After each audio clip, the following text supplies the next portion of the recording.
Welcome to DGO TNPSC. நம்ம மரபுத்தொடர் shortcut videos பார்த்துட்ருக்கோம். மொத்தமாக 12 வீடியோ முடிஞ்சிருக்கு. இது 13வது வீடியோ. லாஸ்ட்டு வந்து பார்த்தோம்னா தான் தோன்றி செருக்குடையவன் இதில் வந்து முடித்தோம். இதோட ஷார்ட்கட் என்ன பார்த்தோம்? தான் தோன்றினா தானே தோன்றிட்டதா, அதாவது தானே பெரியவன் ஆயிட்டதா, அந்த மாதிரி வந்து நினச்சிக்கிறது எப்படி இருக்குது? ரொம்ப திமிருத்தனமாக இருக்கிற மாதிரி இருக்குது. யாரோட ஹெல்ப்புமே இல்லாமல் நானே வந்துட்டேன் அப்படின்னு சொல்கிறது வந்து ரொம்ப திமிராக பேசுகிற மாதிரி இருக்குது. அப்போ செருக்குடையவன், தான் தோன்றினா செருக்குடையவன்னு பார்த்தோம். இப்போது திக்கு கெடுதல்லேருந்து ஸ்டார்ட் பண்ண போகிறோம். அதுக்கு முன்னாடி இப்போது மரபு தொடரில் வந்து பார்த்தோம்னா இவ்வளோ இருக்குது. ஒவ்வொன்றுக்குமே வந்து இவ்வளோ ஷார்ட்கட்ஸ் வந்து போட வேண்டியிருக்கு. ஒரு 2 கொஷினுக்கு வந்து நம்ம இவ்வளோ ஷார்ட்கட்ஸ் வந்து போடணுமா, இவ்வளோ இவ்வளோ வந்து படிக்கணுமா அப்படின்னு வந்து கேட்டிருக்கீங்க கமெண்ட்டில். இப்போது நம்ம டிஎன்பிஎஸ்சியில் வந்து பார்த்தோம்னா ஒரு 2 எக்ஸாம் வந்து எந்த புக்கிலேருந்து வருது தெரியாமல் வந்து நம்ம எழுதிட்டோம். அப்போ வந்து பார்த்தோம்னா எந்த புக்கிலேருந்து வருதுன்னே தெரியாது, யாருமே வந்து அட்டன் பண்ண மாட்டாங்க. அதனால நம்ம படிக்காமல் போயிருந்தாலும் பிரச்சனை இல்லை. ஆனால் இப்போது எந்தெந்த அவுட் சோர்ஸ்லேருந்து வருதுன்றது வரைக்கும் எல்லாருக்குமே வந்து தெரிஞ்சிடுச்சு. ஸோ எல்லாருமே வந்து படிச்சிருவாங்க. இனிமே இந்த அவுட் சோர்ஸ்லேருந்து வரக்கூடிய ஒவ்வொரு கொஷினுமே வந்து காம்படிஷன் தான். ஸோ நம்ம எல்லாத்தையுமே வந்து படித்தா மட்டும்தான் நம்மளால் வந்து கிளியர் பண்ண முடியும். இந்த மரபு தொடரில் வந்து இவ்வளோ இருக்குன்னா நம்ம இவ்வளோவும் படித்தா தான் அந்த 2 கொஷின் அட்டன் பண்ண முடியும். 2 கொஷினில் தான் நம்ம டைப்பிஸ்ட் எடுக்கிறோமா ஜேஏ எடுக்கிறோமான்றது வந்து முடிவாகும். ஸோ இந்த மாதிரி ஒவ்வொரு மார்க்குமே வந்து அப்படி தான். அதை நினச்சி வந்து படிங்க. எல்லாமே வந்து ஷார்ட்கட் போட்டு தான் இப்போ படிக்கிற மாதிரி இருக்குது. பார்க்குறதுக்கு வந்து இலக்கணம் அப்படின்னு சொல்லிடுறாங்க. ஆனால் எல்லாருமே ஷார்ட்கட் போட்டால் மட்டும்தான் நம்மளால் மைண்டில் வந்து ஞாபகம் வச்சுக்க முடியுது. ஸோ நம்ம வந்து எல்லாத்தையுமே படித்து தான் ஆகணும். சரிங்களா? எதையுமே வந்து மிஸ் பண்ணவே முடியாது. ஓகே, நம்ம கிளாஸ்க்குள்ளே போகலாம். திக்கு கெடுதல். இப்போது திக்கு கெடுதல்னால் அந்த திக்கு திசை தெரியாமல் நிற்கிறேன், எந்த பக்கம் போகணுன்னே தெரியல அப்படின்ற மாதிரி சொல்லுவோம். திக்கு திசை தெரியாமல் நிற்கிறேன். அப்போது திக்கு கெடுதல் அப்படின்னா திசை தெரியாது மயங்குதல், எந்த பக்கம் போகணுன்னே தெரியாமல் நிற்கிறது தான் வந்து திக்கு கெடுதல்.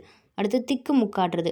திக்கு முக்காடுறதுனா என்ன சொல்லும் போதே தெரிஞ்சுது, ஒரு மாதிரி மூச்சு முட்டுறது. இதை நம்ம எப்படி ஷார்ட்கட்டாக வச்சுக்கலாம்னா முக்காடுதல். அப்படி முக்காடுன்னு வந்துச்சா, இப்போது நம்ம முக்காடு போட்டோம்னா நம்மளால் மூச்சு விட முடியாது. முக்காடு போட்டு முகத்தை மூடிட்டோம்னா எப்படி மூச்சு விட முடியும்? அப்போ மூச்சு முட்டும். அப்போ திக்கு முக்காடுதல் அப்படின்னா மூச்சு முட்டுகை. அடுத்து திசை புரட்டன். திசை புரட்டன் இப்போ நம்ம இந்த நீ உருட்டு உருட்டு, நீ உருட்டுற அப்படின்னு சொல்லுவோம்ல. அப்போ உருட்டுறதுனா என்ன? பொய் சொல்கிறது. அப்போது புரட்டு உருட்டு இந்த மாதிரி வந்துச்சுன்னா அது பொய் சொல்கிறது. திசை புரட்டன்னா பெரும் பொய்யன். அடுத்து திசை அடித்தல். இப்போது 4 திசை இருக்கா, 4 திசையிலேருந்து என்ன வந்து வீசும்? காற்று தான் வீசும். அந்த திசை வந்து எதை அடித்து வீசுதுன்னா காற்று அடித்து வீசுது. இப்போது ஒருத்தர் வந்து லைஃப்பில் வந்து நல்லா முன்னேறிட்டே போகிறாங்க அப்படின்னா அவங்கள நம்ம எப்படி சொல்லுவோம்? அவன் பக்கம் காற்று வீசுது, காற்று வந்து அவன் பக்கம் வீசுதுன்னு சொல்லுவோம். அப்போ வந்து அவன் நல்ல வந்து அவனுக்கு டெவலப் ஆகிட்டே போகிறான், நல்ல வந்து யோகம் வந்து இருக்குது. அப்போது திசை வந்து அடிச்சுதுன்னா, திசை வந்து காற்று அடிச்சுதுன்னா அப்போது அவன் பக்கம் காற்று வீசும், அவன் நல்லா வந்து வளர்ந்துட்டே போவான். அப்போ நல்ல யோகம் வந்து வரும். அதை திசை அடித்தல்னால் நல்ல யோகம் அடைதல். அடுத்து திட்டம் பண்ணுதல். திட்டம் பண்ணுதல்னா என்ன? பிளான் பண்ணுறது. இப்போ திட்டம் பண்ணுதல்னால் ஏற்பாடு பண்ணுறது. பிளான் பண்ணுறதுனா ஏற்பாடு பண்ணுறது, அமைத்தல். இது ஓகே தான். அடுத்து திட்டவட்டம். இப்போது திட்டவட்டமாக அதாவது இப்படி தான் திட்டவட்டமானா இப்படி தான் அப்படின்ற மாதிரி சொல்லிவிடுவாங்கள்ல, ஒரு மாதிரி எக்ஸாக்டாக இப்படி தான் அப்படின்ற மாதிரி சொல்லிவிடுவாங்க. அதான் திட்டவட்டமாக சொல்கிறது. அப்போது செவ்வை அப்படின்னா வந்து அக்யூரட்டான்ற மாதிரி மீனிங் வருது. செவ்வைனா வந்து அக்யூரட்டாக. அப்போ திட்டவட்டம்னாலும் அதே மாதிரி கரெக்டாக இதுதான்ப்பா முடிவாக இதுதான் அப்படின்ற மாதிரி சொல்கிறது தான். அப்போ செவ்வைனாலும் அக்யூரட்டாக ஏற்பாடு பண்ணுறது. திட்டவட்டம்னாலும் ஏற்பாடுனாலும் ஒன்று தான், ஒரு மாதிரி அரேஞ்ச் பண்ணுறது அது. அடுத்தது திண்டாட்டம். திண்டாட்டம்னா என்ன? நம்ம ஒரு வந்து நம்ம நிலமையே வந்து ஒரே திண்டாட்டமாக இருக்குது அப்படின்னும்போது நம்ம வந்து எப்படி இருப்போம்? ஒரு மாதிரி மனக்கலக்கமாக தான் இருப்போம், ஒரு மாதிரி கஷ்டத்தில் வந்து இருப்போம். அதுதான் வந்து திண்டாட்டம்னு சொல்கிறோம். இதெல்லாம் வந்து ஆப்ஷனை வச்சு அடிச்சிடலாம். அடுத்து திண்டுக்கு முண்டு. இது சொல்கிறத பாருங்கள், திண்டுக்கு முண்டு எப்படி சொல்கிற மாதிரி இருக்குது? இது பந்திக்கு முந்துன்னு சொல்கிற மாதிரி இருக்கா? திண்டுக்கு முண்டுன்றது பந்திக்கு முந்துன்னு சொல்கிற மாதிரி இருக்குது. நம்ம வந்து இப்போ பந்திக்கு முந்துனா பந்தியில் போய் உட்காரும்போது நம்ம சாப்பிடும்போது எதிரில் இருக்கிறவங்ககிட்டையும் நம்ம சைடில் இருக்கிறவங்க, அதாவது இடையில் இருக்கிறவங்ககிட்டையும், எதிரில் இருக்கிறவங்ககிட்டையும் இடையில் இருக்கிறவங்ககிட்டையும் பேசுவோம். பந்தியில் பேசாமல் ஒன்றும் இருக்க மாட்டோம். நம்ம எதிரில் இருக்கிற இடையில் இருக்கிறவங்ககிட்ட பேசுவோம். அதான் எதிர் இடை பேச்சு. இப்போது நம்ம இது வந்து ஷார்ட்கட் வந்து நம்ம ஞாபகம் வச்சு, இப்போ திண்டுக்கு முண்டு அப்படின்னா அப்போ பந்திக்கு முந்து, அப்போ எதிர்லையும் இடையில இருக்கிறவங்ககிட்ட வந்து பேச்சு, அப்போ எதிரிடை பேச்சுன்றது ஞாபகம் வந்தால் இதையே கொஞ்சம் மாற்றி அந்த வார்த்தையை வந்து மாற்றி கொடுத்தா கூட இந்த ஷார்ட்கட் ஞாபகம் வரும்போது நம்ம இதுக்கு மேட்சான வார்த்தையை வந்து எடுத்துட முடியும். அப்போது திண்டுக்கு முண்டு அப்படின்னா எதிரிடை பேச்சு. அடுத்து தித்திக்க பேசுகிறது. தித்திக்க பேசுகிறதுனா நல்லா இனிமையாக பேசுகிறது. இப்போது இந்த முகமனாக பேசுதல் அப்படின்றது நம்ம ஸ்கூல் புக்கில் படிச்சிருப்போம். முகமன்னா என்ன? வரவேற்கிற ஒரு ஒரு மாதிரி வரவேற்பு வார்த்தைகள். நல்லா வந்து வீட்டுக்கு வரவங்கள வாங்க, உட்காருங்க, சாப்பிடுங்க அப்படின்ட்டுலாம் சொல்கிறோம்ல, அதான் முகமனாக பேசுகிறது. அப்போ அது எப்படி பேசும்? நல்லா இனிமையாக பேசும். அப்போ தித்திக்க பேசுகிறதுனா முகமனாக பேசுதல். அடுத்து தித்திரிப்பு. இப்போது தித்திரிப்பு அப்படின்றது சித்தரிப்பு மாதிரி இருக்கா? தித்திரிப்புன்றது சித்தரிப்பு மாதிரி இருக்குது. சித்தரிப்புனா என்ன? ஏதோ ஒரு காட்சியை வந்து விளக்குறது, இல்லை வந்து ஒரு நிகழ்வை வந்து விளக்குறது, அதுதான் வந்து சித்தரிப்பு அப்படின்னு வந்து சொல்லுவோம். அப்போது இந்த இடத்துல பாருங்கள், புனை சுருட்டு. புனைனா என்ன? புனைதல். ஒரு கவிதை புனைவோம், ஒரு கட்டுரை வந்து புனைகிறோம், அந்த மாதிரி சொல்லுவோம்ல. அப்போ அந்த புனைதல் அப்படின்றதும் வந்து அது வந்து ஒரு மாதிரி விளக்குறது தான். அந்த விஷயம் அங்கே வந்து என்ன நடந்தது, அந்த நிகழ்வு வந்து விளக்குறது தான் வந்து புனைதல் அப்படின்னு சொல்லுவோம். அப்போது தித்தரிப்பு அப்படின்னா சித்தரிப்பு ஞாபகம் வரணும். சித்தரிப்புனாலே புனைதல். அப்போ புனை சுருட்டு. அடுத்து திமிரு பிடித்தல். இப்போது திமிரு பிடிச்சது அப்படின்னு சொல்லுவோம். அப்போ திட்டும்போது அதானே சொல்லுவாங்க, திமிரு பிடிச்சது, கொழுப்பெடுத்தது அப்படின்னு சொல்லுவாங்கள்ல. அப்போது திமிரு பிடித்தல் அப்படின்னா கொழுத்தல். அடுத்து திமில குமிலம். இப்போது ஒரு மாடு இருக்குது, அந்த மாட்டுக்கு வந்து காளை மாட்டுக்கு இப்படி திமில் இருக்கும். அந்த திமில் வந்து அப்படியே நல்லா வந்து இப்படி குமிஞ்சு இருக்குது அப்படின்னா, இப்போது கொஞ்சம் வந்து குண்டாயிட்டாங்க. கொஞ்ச நாள் பார்க்கறதுக்கு முன்னாடி ஒல்லியாக இருந்தாங்க ஒரு மனுஷன். இப்போ வந்து குண்டாயிட்டாங்க அப்படின்னா, நல்லா பூசினா போல் இருந்தாங்கன்னா, அப்போ என்ன சொல்லுவாங்க? அவங்க வந்து சந்தோஷமாக இருக்கிறதுனால வெயிட் போடுறாங்கன்ற மாதிரி சொல்லுவாங்க. அப்போது இந்த திமில் வந்து பார்த்தோம்னா, இன்னும் நல்லா குமிஞ்சு கொஞ்சம் வந்து அது வந்து வெயிட் போட்ட மாதிரி இருக்குதுன்னு வச்சுக்கோங்களேன். அப்போ திமில் வந்து குமிஞ்சு வெயிட் போட்டுடுச்சு அப்படின்னா, அது மகிழ்ச்சியாக இருக்குன்னு அர்த்தம். அப்போ மகிழ்ச்சியாக இருக்குன்னு அர்த்தம். மகிழ்ச்சி மிகுதி. திமில குமிலம் அப்படின்னா மகிழ்ச்சி மிகுதி. அடுத்து திமிரி அடித்தல். இது பாருங்கள், அதே திமில் தான். இது திமில் அப்படின்னா இந்த பக்கத்துலேருந்து ஒருத்தர் அடிக்கிறாங்க, இந்த பக்கத்துலேருந்து ஒருத்தர் அடிக்கிறாங்க.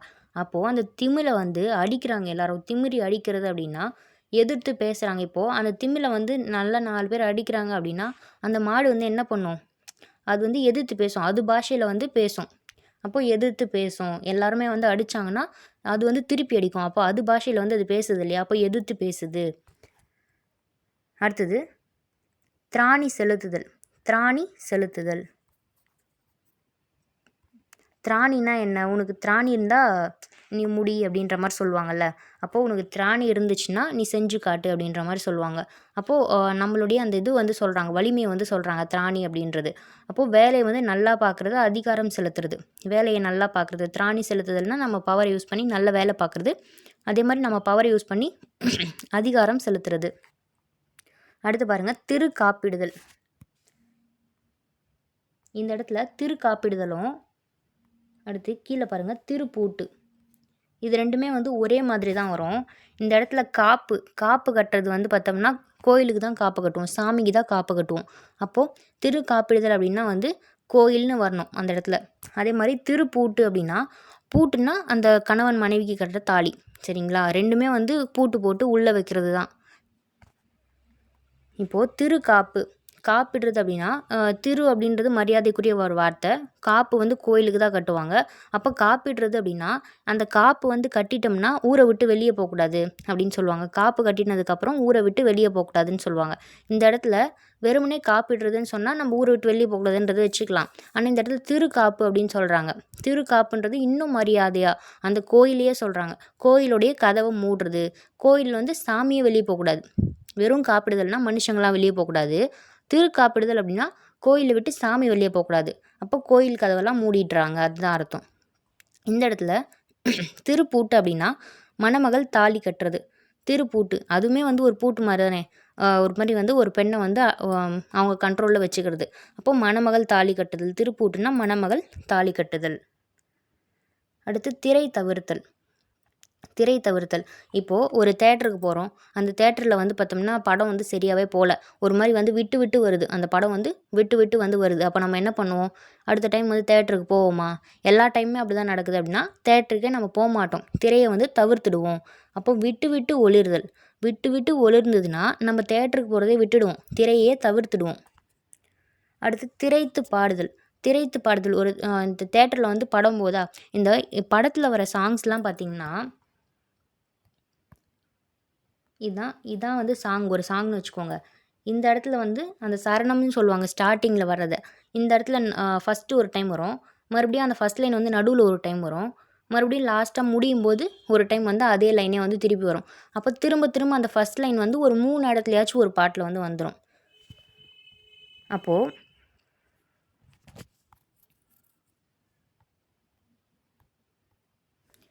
திரைத்து பாடுதல் அப்படின்னா அந்த திரையில் பாடக்கூடிய அந்த சினிமா பாட்டு இருக்குல்ல, அது வந்து திரும்ப திரும்ப பாடுவாங்க. வந்த வரியே திரும்ப திரும்ப வரும். அப்போ திரைத்து பாடுதல்னா திரும்ப திரும்ப நீட்டி பாடுதல்.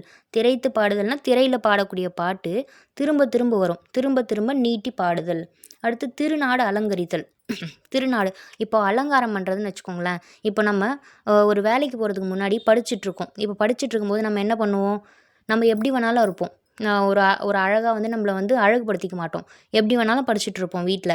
இதே வந்து நம்ம ஒரு நல்ல நிலைமைக்கு வந்துட்டோம், ஒரு வேலை கிடச்சிச்சு அப்படின்னா நம்ம என்ன பண்ணுவோம், நல்ல மேக்கப்லாம் போட்டுட்டு வேலைக்கு வந்து கிளம்பி போவோம். அப்போ நம்ம நல்ல நிலைமைக்கு வந்தால் தான் நம்ம மேக்கப் போடுறோம்.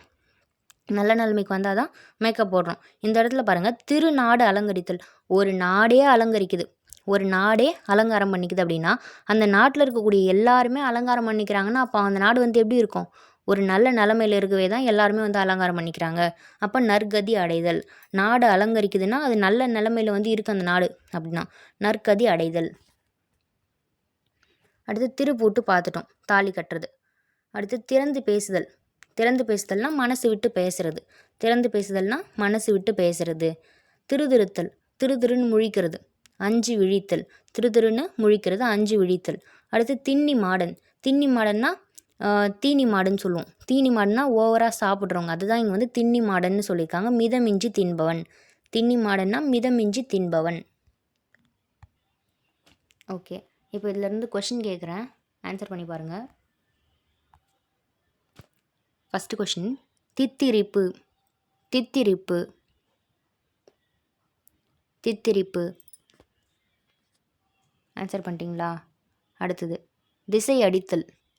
திசை அடித்தல். திசை அடித்தல். தேர்ட் கொஷின், திமில குமிலம். திமில குமிலம். ஃபோர்த்து, திருநாடு அலங்கரித்தல். திருநாடு அலங்கரித்தல். திருநாடு அலங்கரித்தல். அஞ்சாவது கொஷின், திருப்பூட்டு. திருப்பூட்டு. திருப்பூட்டு. ஓகே, ஆன்சரை வந்து எல்லோரும் கமெண்ட்டில் வந்து கமெண்ட் பண்ணுங்கள். ஆன்சரை வந்து கமெண்ட் பண்ணுங்கள், யார் யாரெல்லாம் வந்து கரெக்டாக ஆன்சர் பண்ணுறீங்கன்ட்டு பார்க்கலாம். ஸோ நெக்ஸ்ட் வீடியோவில் வந்து அடுத்தது பார்க்கலாம். தேங்க்யூ.